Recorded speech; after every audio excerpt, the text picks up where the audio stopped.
Welcome back to MMA Today. Here in part 2 of the show, I am joined again by Mark Munoz here at Rain Training Center.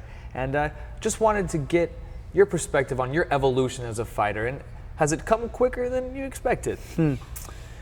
I always tell everybody to make your weaknesses your strength. And if you concentrate on your weaknesses and you drill them and you try to execute them in live match situations or in sparring, that you're going to improve. And that's what I've done thus far, and it's been working out pretty well.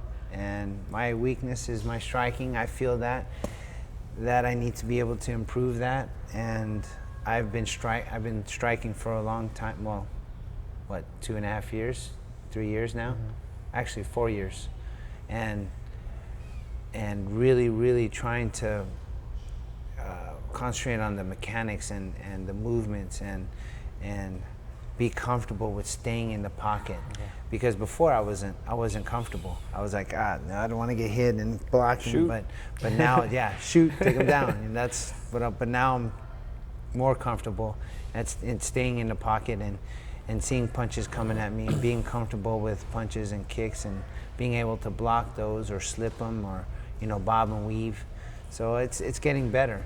And I feel that the evolution of my game has come from all the guys that surround me. Because I truly believe that you are who you surround yourself around.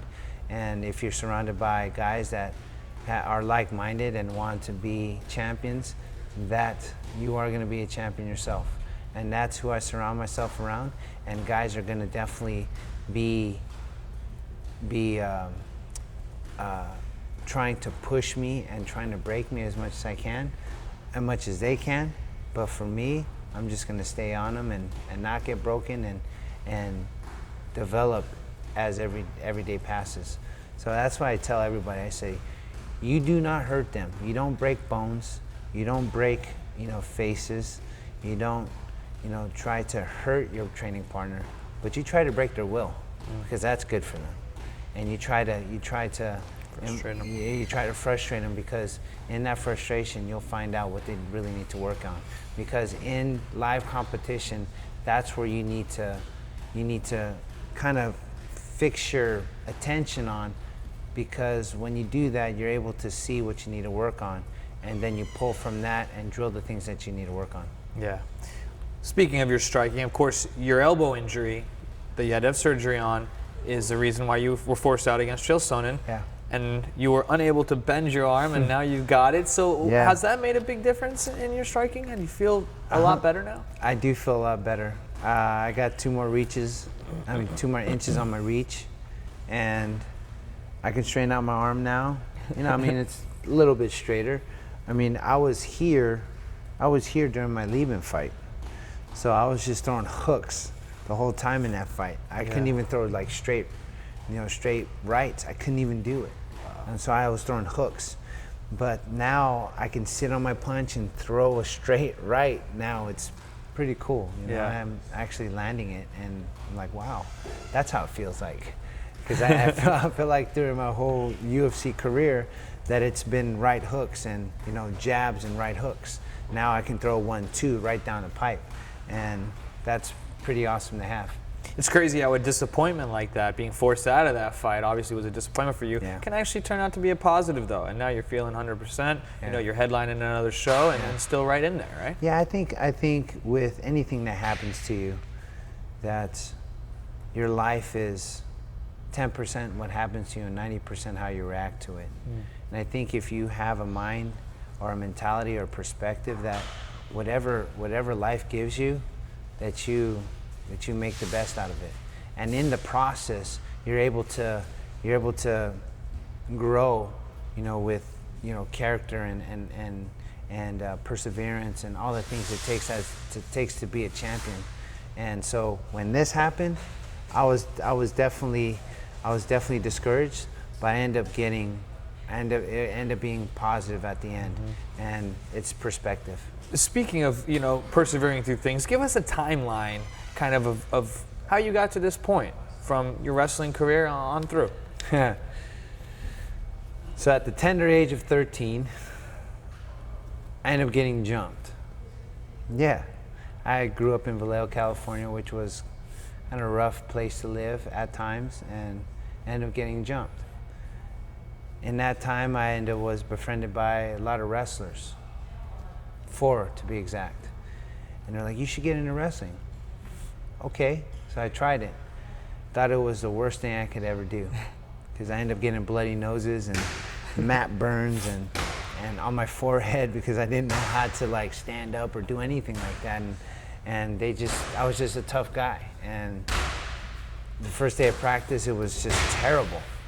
So then after I got past the first day of practice, it was getting better. I noticed that I started getting better with the tougher guys in the room. Although I was still getting my butt whooped, I was still getting better. And I noticed that. I didn't notice it until my coaches told me how I was getting better. Mm-hmm. So then afterwards, from then on in high school, ended up getting better and ended up persevering through some injuries in my ankle. So I had to persevere through different types of adversity there. With that, to make a long story short, ended up becoming a 2-time state champion, a high school national champion, being the first one at my school to be a state champion twice and a high school national champion in any sport at my school. Then getting a full ride to Oklahoma State University, where I wrestled for 4 years and coached for another 4 years after that. So then it was like out and ended up being a 2-time All-American and NC2A Division I national champion for Oklahoma State, being the first Filipino American to achieve that achievement. So then from there, I accepted a job at UC Davis where I met Uriah Faber. And Uriah Faber's like, bro, you need to fight. I'm like, dude, I'm not a fighter. He's like, bro, you need to do it. I'm like, dude, I can't. So, we were talking like that, and he stayed on me for 3 years. Stayed on me, and he's a great friend, man, because he saw the potential and stayed on me, and he brought in Randy Couture and Brandon Vera, Quinn Rampage Jackson, Frank Trigg, James Irvin, Scott Smith, and who's who at that moment in time. And he was able to allow me to work out with him. So then one day he was like, hey, Munoz, we're gonna do some MMA wrestling and jiu-jitsu. Why don't you come in and kind of roll and do some of that stuff? I'm like, okay, cool. So I get in there and they're all wrapping their hands. I'm like, bro, what they wrapping their hands for? What are you gonna do? He's like, we're just gonna do some MMA sparring, bro. You're good. I'm like, I don't even know how to throw a punch, man. He goes, man, just jab. Just jab. I was like, all right, I'll do that. And so I'm just about wrapping my hands. And Uriah had to wrap my hands for me because I didn't know how to do it. So he's wrapping my hands, and everyone was getting a partner. And the last person that didn't have a partner was Randy Couture. So Randy Couture was my first sparring session. And Uriah goes, double jab, double leg. You're good. Double jab, double leg, and ground and pound. Like, double jab, double leg, huh? Okay. Double jab, double leg. Missed it my first time and just was landing jabs. And I was like, wow, I'm landing these jabs. It's crazy. And I didn't have a cross. I was landing jabs and going for a double leg and ended up finishing one time. Randy got back up and like got on my head, dirty boxed me, boom, boom, foot sweep me, put me on the ground. I ended up getting back up. Long story short, I ended up falling in love with it. And then from then on, I started training. And when I got into the WC, I ended up quitting my job as a coach at UC Davis and leaving that. And now, I'm here in the UFC and been in the organization for almost 3 years now, and pretty excited where this led me. So that's the evolution, man, right there. That's a great story, man. Yeah. Not many guys can say that their first sparring session was with the division champion of the UFC and legend of the sport, right? Exactly. And something funny, at the end of the sparring, he was like, you should really consider getting into mixed martial arts. I was like, oh, you think so? He goes, man, you're a natural. And I go, wait, you're the natural. I said, it was kind of funny. Yeah. But yeah, it was cool, man. I there's not many people that can say that, and man, I feel that my life has actually got me to this point, and I'm glad that I'm here and I took the chance to be able to do that. I'm just walking through on faith, see what would happen. That sounds like it might be the moment, but is there another moment in there anywhere, maybe a little past that, when you're winning some fights, when you were like, wow, I can do this, I can be the best? Was there ever, do you remember a moment like that? Yeah, I after my first fight, the referee goes, man, you are a stud. He goes, just remember, never forget where you came from. And I go, oh wow, okay. So he says, use your wrestling, but and learn other things, but never forget where you came from. Know who you are.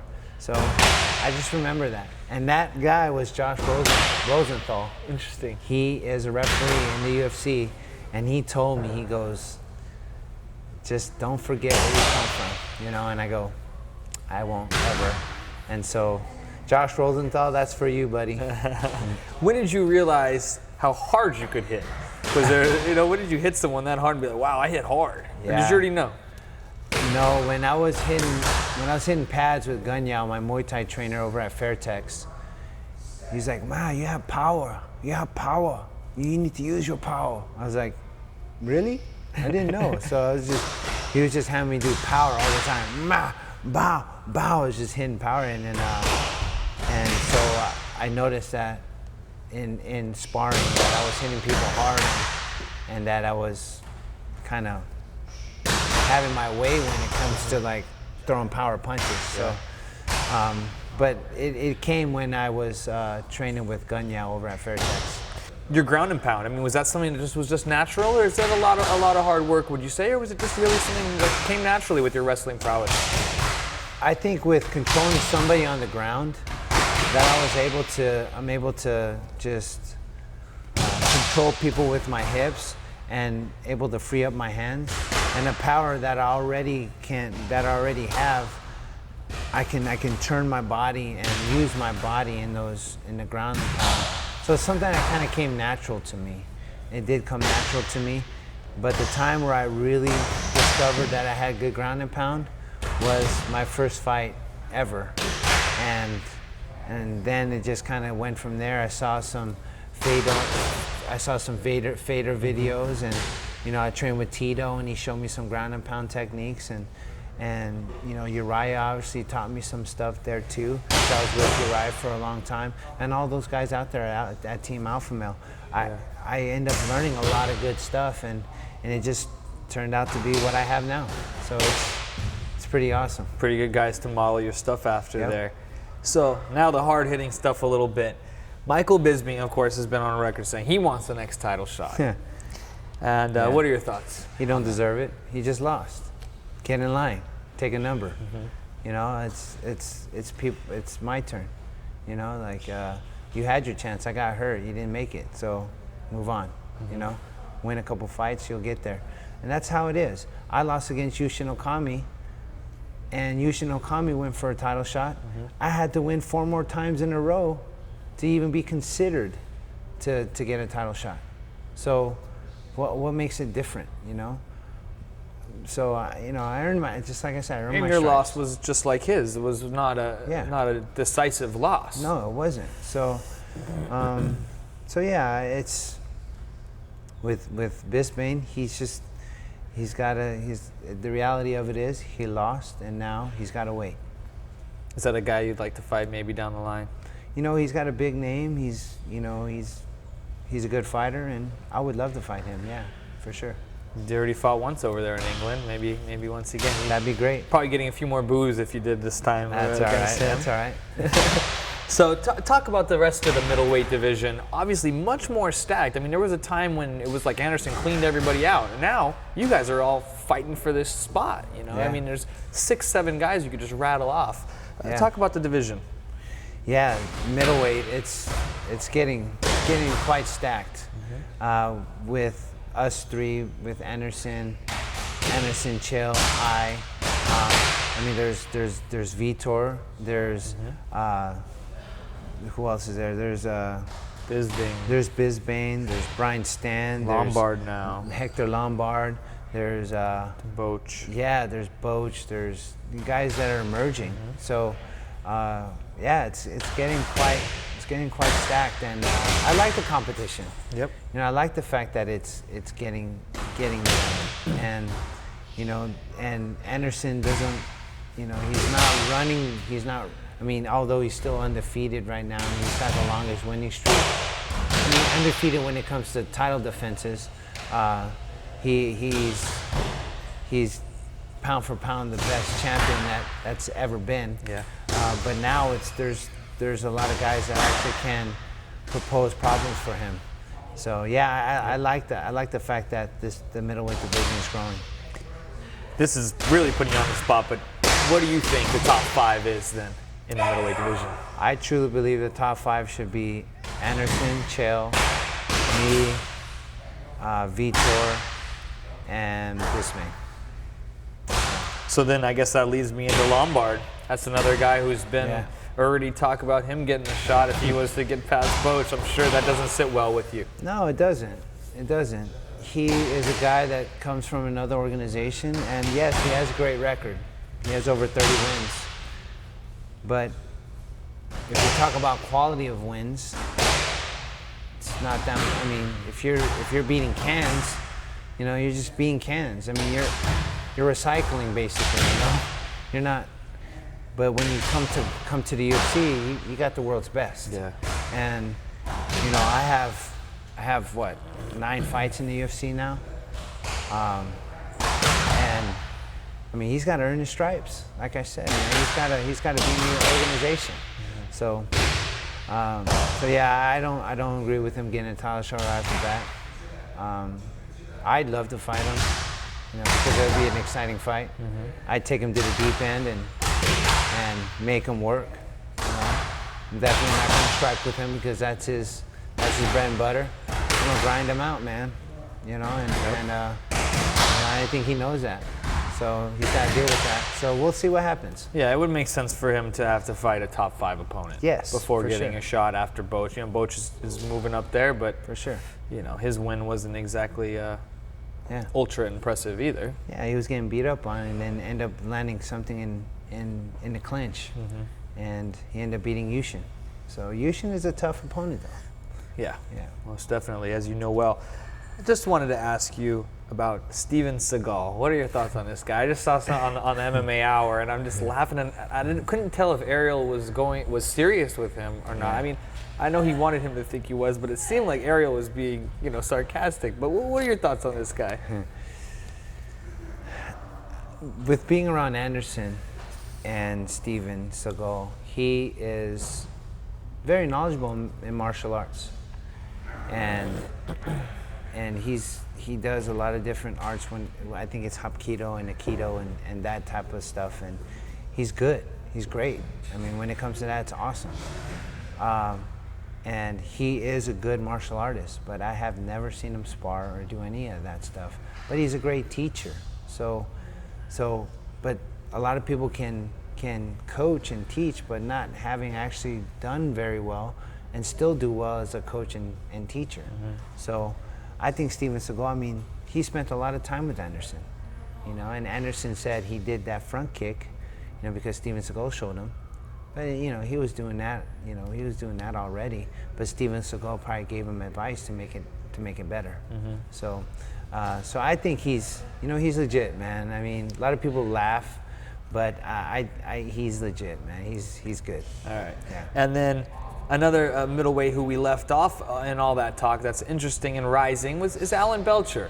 Yes. You know, that guy's making himself Yes. in the mix. He continues to win impressively. Yes. What do you think? Alan Belcher is a warrior. After going through some adversity that he went through earlier this year and a part of last year, he had to go through a lot of stuff, and now he's emerging as one of the top fighters in the world again. And what he did to Husama Palhares, I mean, he went down to the ground with him, didn't even care. It was like, come on, what's up? And did what he wanted to do with him.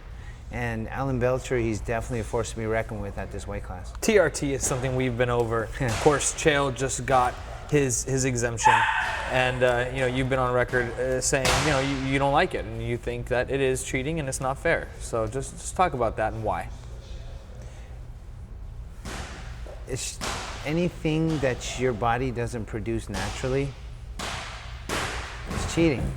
I mean, that's why people. That's why they have tests, drug tests, and I know there's loopholes and people can get around it. Oh, my testosterone's low, so I need testosterone replacement therapy. But there's no substitute for hard work. Just work hard. Just do it. And I know he works hard, and I know there's people that work hard, and I know there's a short time to actually try to achieve like success in mixed martial arts because a career is kind of short. But do it the right way, man. Like, you don't need to do that. Just work hard. Take the supplements you can, like but don't inject things. I mean, the thing is, like, if your body doesn't do it naturally, then you shouldn't be fighting. I mean, I don't know. I just say it's cheating, man. Just eat right, train hard, take the proper supplements, and let the chips fall where they may. Do you think it's a big problem right now in the sport? It is a big problem. It's a big problem. People are cheating. I mean, with the testing going on right now, I mean, you see guys falling left and right to drug tests, testing positive for Windstrom and Anavar and steroids and all these kind of different things. And growth hormone can't be tested, but there's so many guys abusing that too. And it's just like, come on, guys, like seriously, like just train hard, eat right, sleep right, So, but they'll see that in the long term it's going to be bad for them because a lot of that stuff is they're going to inherit some, health issues because of what they're doing. Yeah. You're a big representative, obviously, as you talked about being the first Filipino American to do the things that you have done. How is that being a representative of the Filipino race? I'm proud to be a Filipino American. I'm proud of my culture, proud where I come from, and I'm going to act accordingly.